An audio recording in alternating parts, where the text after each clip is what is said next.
आपण शुणुचंती व्यासवाणी। जनगण मन अधिनायक जय हे भारत भाग्य विधाता। पंजाब सिंधु गुजरात मराठा द्राविड उत्कल बंगा। विंध्य हिमाचल यमुना गंगा उच्चल जलधि तरंगा।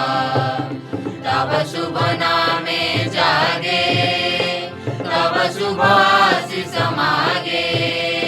गाए तव जय गाथा जनगण मंगलदायक जय हे भारत भाग्य विधाता। जय हे जय हे जय हे जय जय जय जय हे। या कुंदेन्दु तुषार हार धवला। या शुभ्र वस्त्रामृता।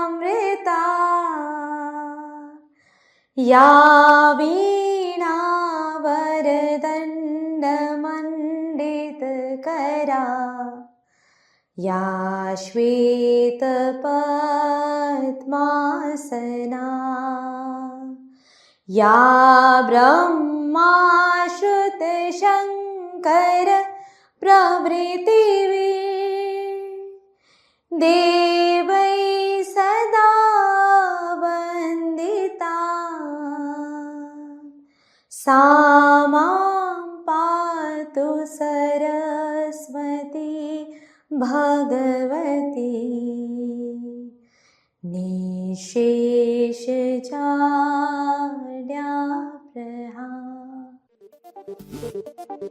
नमस्कार व्यासवाणी खबर सहित मु जयस्मिता। प्रथमे मुख्य खबर। आज महाप्रभु बाहुड़ा यात्रा अनुष्ठित हेउछि। फकीरमोहन विश्वविद्यालय रे अपराह्न 3 रु रथटଣା आरंभ।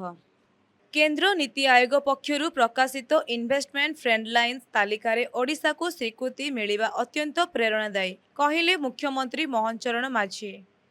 राज्य रे युक्त 2 श्रेणी रे नाम लेखा पाई द्वितीय पर्याय मेधा तालिका प्रकाशित। आसंता 29 तारिख रे राज्य कैबिनेट रो गुरुत्वपूर्ण बैठक बसिबो। स्वदेशी ज्ञान कौशल रे निर्मित कुश क्षेपणास्त्र सफल परीक्षण। ओडिशार समस्त 30 जिले में एबे 5G मोबाइल सेवा उपलब्ध सूचना देले केंद्र सरकार। ओडिशा वनांचल उन्नयन समिति रे नवीकृत वेबसाइट लोकार्पित। प्रथम T20 खेल रे जिम्बाब्वे को हराइला भारत। एवं आज राज्यर विभिन्न स्थान रे प्रबल वर्षा हेबा नै पाणीपाग विभागर सूचना। एबे संपूर्ण खबर। महाप्रभु श्री जगन्नाथଙ୍କ पवित्र बाहुड़ा यात्रा आज पुरी ठारे अनुष्ठित हेउछि। नवदिनात्मक घोषयात्रा और आड़प मंडपर लीला खेला सारी प्रभु श्री जगन्नाथ आज बड़ भाई बलभद्र भौणी सुभद्रा एवं सुदर्शनଙ୍କ सहित जन्मवेदी को पाहुड़िबे। एथिपाई श्रीमंदिर प्रशासन और पुरी जिला प्रशासन पक्षरु प्रस्तुति एवं सुरक्षा व्यवस्था को कड़ाकड़ी करा जायछि। सूचना अनुसार शांति श्रृंखला रक्षा पाई प्रशासन पक्षरु 205 प्लाटून पुलिस फोर्स मुतयन करा जायछि। पुरी रे आज अपराह्न 12:02:30 मध्य बाहुड़ा पहंडी अनुष्ठित हेबो। ताहापरे रथटଣା आरंभ हेबो बोली सूचना दिया जायछि। अन्य पक्षरे फकीरमोहन विश्वविद्यालय रे मध्य आज महाप्रभुଙ୍କ बाहुड़ा यात्रा आनंद उल्लासर सहित पालन करा जाउछि। एथिपाई विश्वविद्यालय पक्षरु सब प्रकार प्रस्तुति चूड़ांत होई सारिछि। आज अपराह्न 2टा समय रे छेरा पहरा सांगको 3 ठाकुरଙ୍କ पहंडी विजे करा जिवो। अपराह्न 3टारू रथटଣା आरंभ हेबो बोली विश्वविद्यालय पक्षरु सूचना दिया जायछि। महाप्रभुଙ୍କ बाहुड़ा यात्रा रे समस्त छात्र छात्री शिक्षक शिक्षयित्री एवं अन्य कर्मचारी माने जोग देबाको विश्वविद्यालय पक्षरु अनुरोध करा जायछि। केंद्र नीति आयोग पक्षरु प्रकाशित इन्वेस्टमेंट फ्रेंड लाइन्स तालिका रे देशर श्रेष्ठ 5टी राज्य मध्य स्थान अधिकार करी ओडिशा नुआ सफलता हासिल करिछि। एही सफलता ओडिशा पाई शिल्प क्षेत्र में अधिक प्रेरणादायी बोली मुख्यमंत्री मोहन चरण माझी कहिसंती। गत 2 वर्ष में 3,11,000 कोटी टंकार 152टी प्रकल्पर उद्घाटन और शिलान्यास करा जायछि। प्रधानमंत्री नरेंद्र मोदी को पूर्ण सहयोग रे शिल्पायनर गति बढ़ी चलीछि बोली मुख्यमंत्री श्री माझी कहिसंती।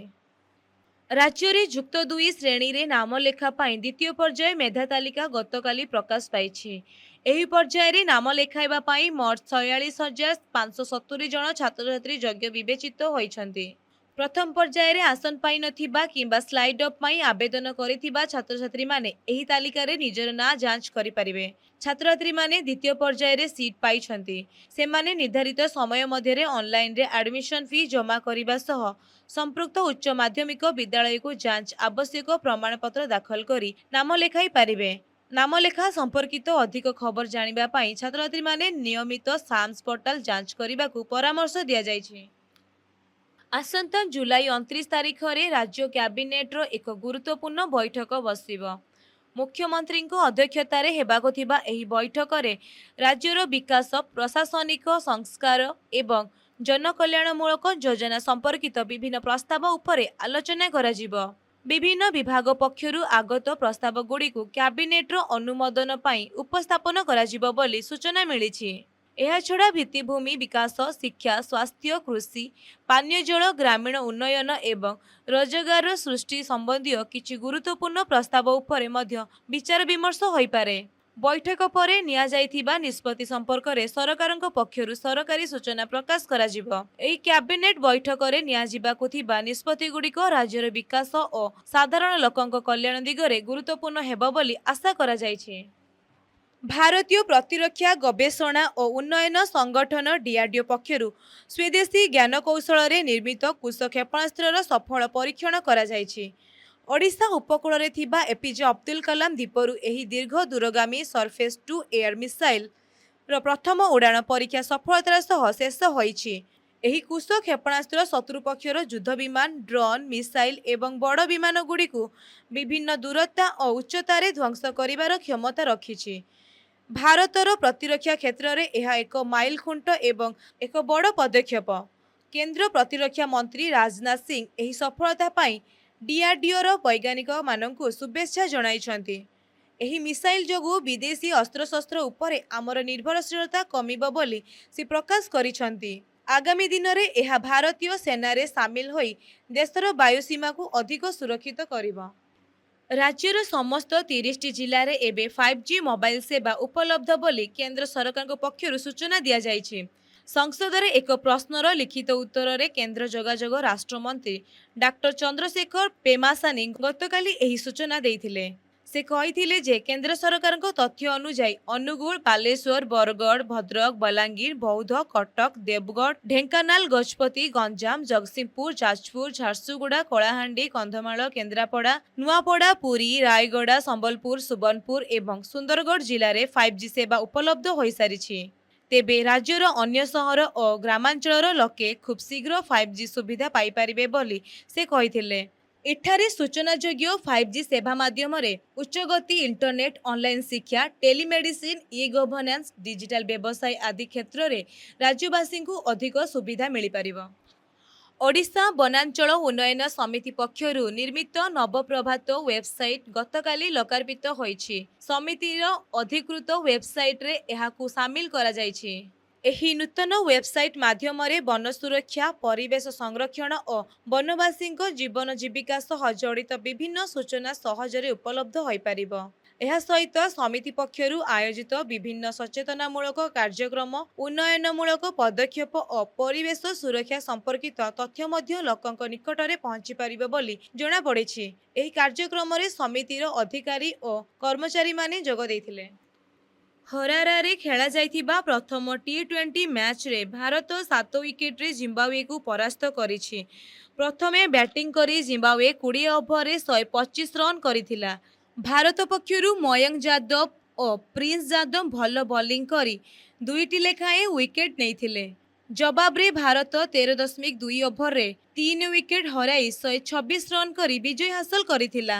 ବୈଭବ ସୂର୍ଯ୍ୟବଂଶୀ ଦ୍ରୁତ ଅର୍ଦ୍ଧଶତକ ହାସଲ କରି ଦଳର ବିଜୟରେ ମୁଖ୍ୟ ଭୂମିକା ନେଇଥିଲେ। ଏହି ବିଜୟ ସହ ଭାରତ 3 ମ୍ୟାଚ୍ ବିଶିଷ୍ଟ ଶୃଙ୍ଖଳାରେ 1-0ରେ ଆଗୁଆ ହୋଇଛି। ଏବେ ପାଣିପାଗ ଖବର। ଭୁବନେଶ୍ୱର ଆଞ୍ଚଳିକ ପାଣିପାଗ ବିଭାଗ ସୂଚନା ଅନୁସାରେ ଆଜି ଓଡ଼ିଶାର ବିଭିନ୍ନ ଜିଲ୍ଲାରେ ପ୍ରବଳ ବର୍ଷା ସହ ବଜ୍ରପାତ ହେବାର ସମ୍ଭାବନା ରହିଛି। ବଙ୍ଗୋପସାଗରରେ ସକ୍ରିୟ ଥିବା ଘୂର୍ଣ୍ଣିବଳୟ ଏବଂ ମୌସୁମୀ ପ୍ରଭାବରେ ରାଜ୍ୟର ଅଧିକାଂଶ ସ୍ଥାନରେ ହାଲୁକାରୁ ମଧ୍ୟମ ଧରଣର ବର୍ଷା ହେବାକୁ ଥିବାବେଳେ ବିଶେଷ କରି ବାଲେଶ୍ୱର, ମୟୂରଭଞ୍ଜ, ଭଦ୍ରକ, ଯାଜପୁର, କଟକ, ପୁରୀ, ଖୋର୍ଦ୍ଧା, ସମ୍ବଲପୁର ଏବଂ ଅନୁଗୁଳ ସମେତ ଏକାଧିକ ଜିଲ୍ଲାକୁ ସତର୍କ ଜାରି କରାଯାଇଛି। ଏବେ ଆସନ୍ତୁ ଶୁଣିବା ଆଜିର ସ୍ୱାସ୍ଥ୍ୟବାଣୀ। ବଜ୍ରପାତ ବା ଘଡ଼ଘଡ଼ି ଏକ ପ୍ରାକୃତିକ ବିପର୍ଯ୍ୟୟ। କେବଳ ସାବଧାନତା ଏବଂ ସଚେତନତା ଦ୍ୱାରା ବଜ୍ରପାତ ବିପତ୍ତିରୁ ନିଜକୁ ସୁରକ୍ଷିତ ରଖିପାରିବେ। ବଜ୍ରପାତ ଶବ୍ଦ ଶୁଣିବା ମାତ୍ରେ ଖୋଲା ସ୍ଥାନରୁ କୌଣସି ପକ୍କା ଘର ଭିତରକୁ ଚାଲି ଯାଆନ୍ତୁ। ଘର ଭିତରେ ଥିଲେ କବାଟ, ଝରକା ବନ୍ଦ କରିଦିଅନ୍ତୁ ଏବଂ କାନ୍ଥଠାରୁ ନିଜକୁ ଦୂରେଇ ରଖନ୍ତୁ। ପୋଖରୀ କିମ୍ବା ଜଳାଶୟ ନିକଟରେ ରୁହନ୍ତୁ ନାହିଁ। ପାଣି ଭିତରେ ଥିଲେ ଯଥାଶୀଘ୍ର ବାହାରକୁ ଆସନ୍ତୁ। ଗଛ ତଳେ ଆଦୌ ଆଶ୍ରୟ ନିଅନ୍ତୁ ନାହିଁ। ଖୋଲା ପଡ଼ିଆରେ ଛିଡ଼ା ହୋଇ ରୁହନ୍ତୁ ନାହିଁ। ବିଲରେ କାମ କରୁଥିଲେ ତୁରନ୍ତ ସେହି ସ୍ଥାନରୁ ଏକ ଶୁଖିଲା ସ୍ଥାନକୁ ଚାଲି ଯାଆନ୍ତୁ। ଅତି କମ୍ରେ ପାଣିରୁ ଉଠି ହିଡ଼ ଉପରକୁ ଉଠି ଆସନ୍ତୁ। ସାଇକେଲ କିମ୍ବା ମୋଟର ସାଇକେଲ ଚଲାଉଥିଲେ ନିରାପଦ ସ୍ଥାନରେ ଆଶ୍ରୟ ନିଅନ୍ତୁ। ବିଦ୍ୟୁତ ଖୁଣ୍ଟି କିମ୍ବା ତାରଠାରୁ ଦୂରେଇ ରୁହନ୍ତୁ।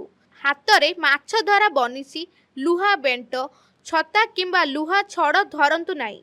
ଘଡ଼ଘଡ଼ି ସମୟରେ ମୋବାଇଲ ଫୋନ, ବୈଦ୍ୟୁତିକ ଉପକରଣ ବ୍ୟବହାର କରନ୍ତୁ ନାହିଁ। ବଜ୍ରପାତ ସମୟରେ ଯଦି ଏକାଧିକ ଲୋକ ଏକତ୍ରିତ ଥାନ୍ତି, ପରସ୍ପରଠାରୁ ଅଲଗା ହୋଇ ରହିଲେ ଆଘାତ ସଂଖ୍ୟା କମିଥାଏ। ବଜ୍ରପାତ ଠାରୁ ନିଜକୁ ସୁରକ୍ଷିତ ରଖିବା କୌଶଳ ସମ୍ପର୍କରେ ରେଡିଓ ବାର୍ତ୍ତା ଶୁଣନ୍ତୁ ଏବଂ ଟେଲିଭିଜନରେ ପ୍ରସାରିତ ସତର୍କତାମୂଳକ ପଦକ୍ଷେପ ସବୁ ଦେଖନ୍ତୁ। ବଜ୍ରପାତ ସମୟରେ ସତର୍କ ରୁହନ୍ତୁ। ନିଜର ମୂଲ୍ୟବାନ ଜୀବନ ବଞ୍ଚାନ୍ତୁ।